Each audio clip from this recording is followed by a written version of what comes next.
بسم اللہ الرحمن الرحیم اللہم صلی علی سیدنا و مولانا محمد النبی الامی وعلی آلہ وصحبہ وبارک وسلم۔ بیہقی میں یہ حدیث نمبر 3479 ہے، 3479۔ حضرت ابو سعید خدری رضی اللہ تعالی عنہ سے روایت ہے،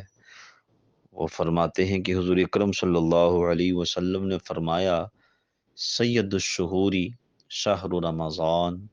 و اعظمها حرمتا ذو الحجہ، کہ تمام مہینوں کا سردار وہ رمضان کا مہینہ ہے، اور ذو الحجہ کا جو مہینہ ہے، یہ جتنے بھی حرمت والے مہینے ہیں ان میں سب سے زیادہ حرمت والا مہینہ وہ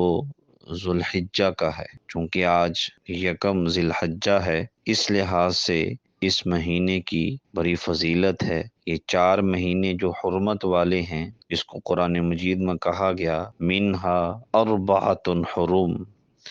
12 مہینے اللہ نے پیدا کیے، ان میں سے 4 مہینے حرمت والے ہیں،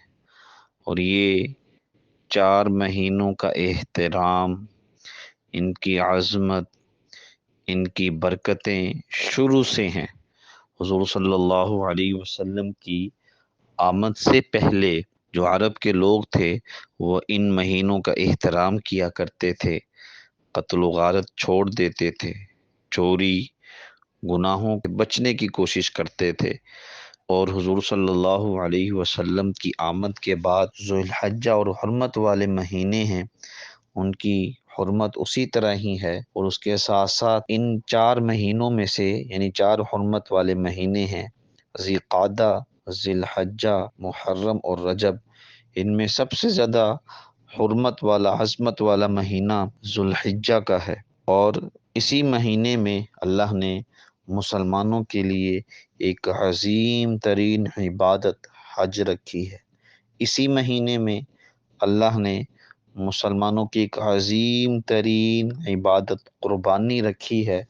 اور اسی مہینے میں عرفہ کے مقام پر 9 ذی الحجہ کو اللہ تبارک و تعالی نے وہ عظیم آیت، جس کو قرآن نے کہا گیا الیوم اکملت لکم واتممت علیکم نعمتی ورضیت لکم الاسلام دینا، اسی مہینے میں نازل فرمائی۔ اس وجہ سے یہ مہینہ عظمت والا، حرمت والا ہے۔ اللہ ہم سب کو ان مہینے میں زیادہ سے زیادہ نیک اعمال کرنے کی اور گناہوں سے بچنے کی توفیق عطا فرمائے۔